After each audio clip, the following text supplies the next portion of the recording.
Oke, selamat siang teman-teman semuanya. Kembali lagi dengan saya Abian Putra, dan pada kesempatan kali ini kita akan diskusi lagi ya teman-teman.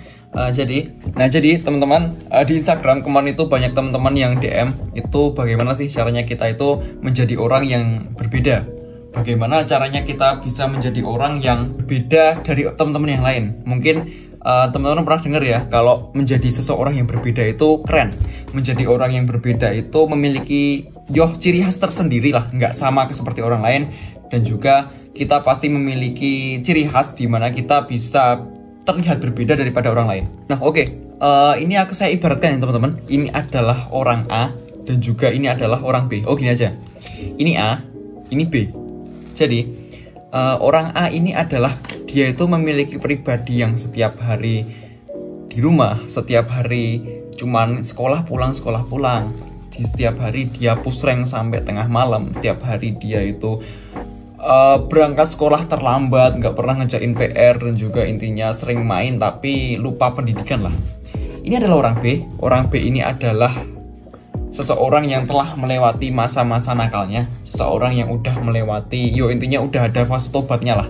Ini tuh sekarang dia menjadi seorang yang lebih mementingkan pendidikan dia, lebih mementingkan kehidupan sosial, dan juga menjadi pribadi yang lebih baik daripada sebelumnya. Ini orang B.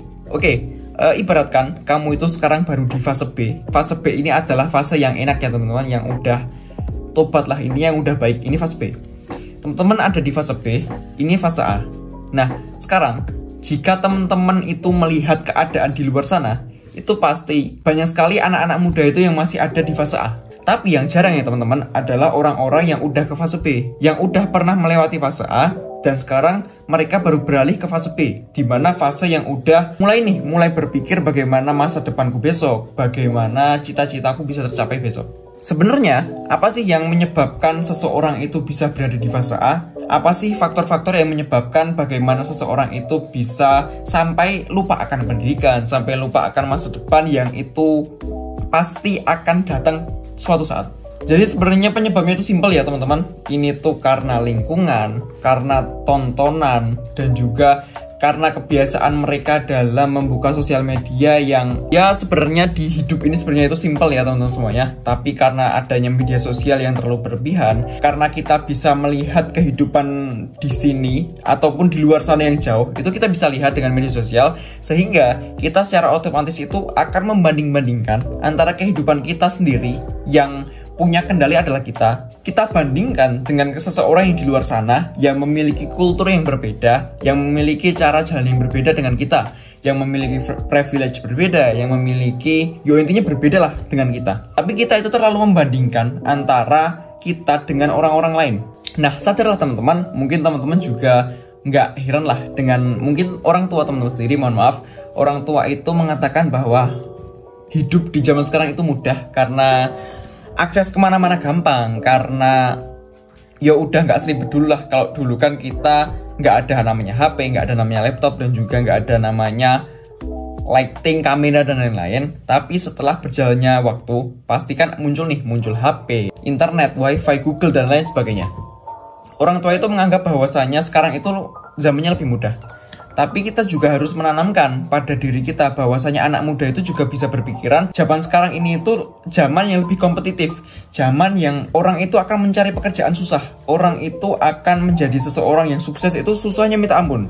Karena saingannya banyak, karena kompetitifnya itu sangat tinggi sekarang. Nah, maka dari itu kita perlu menjadi pribadi yang berbeda. Kita itu perlu menjadi seseorang yang berbeda dari orang lain, agar kita itu memiliki ciri khas, agar kita itu memiliki sesuatu yang ada pada diri kita, tapi orang lain itu nggak punya. Jika kita menemui banyak orang di luar sana yang sampai sekarang belum memiliki obsesi impian, jika kita masih ada di fase A nih, fase A yang tadi, kita ini tuh nggak boleh menyalahkan lingkungan. Kita nggak boleh menyalahkan keadaan, tapi justru kita harus melek bagaimana caranya kita bisa keluar dari fase A menuju ke fase B. Kita jangan terlalu fokus akan menyalahkan keadaan. Kita harus berpikir jernih bagaimana caranya kita dari fase A untuk pindah ke fase B agar menjadi orang yang lebih baik nih.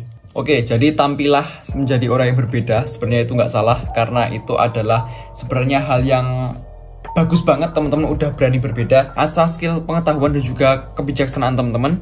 Hal-hal inilah yang akan mempengaruhi teman-teman itu berbeda dengan orang lain atau enggak. Nah oke, bonus ya teman-teman.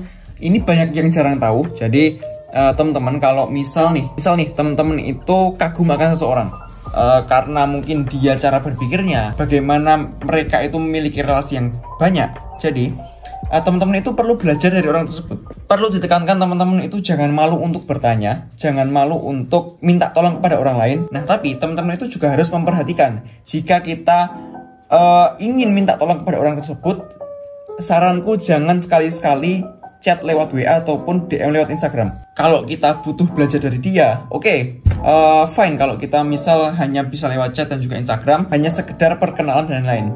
Jika kita lebih butuh mereka, coba teman-teman temui langsung. Karena teman-teman, ilmu yang kita dapat secara langsung dan juga secara online itu akan berbeda tangkepannya. Orang-orang sibuk di luar sana itu akan tambah sibuk jika teman-teman chat mereka untuk minta tolong.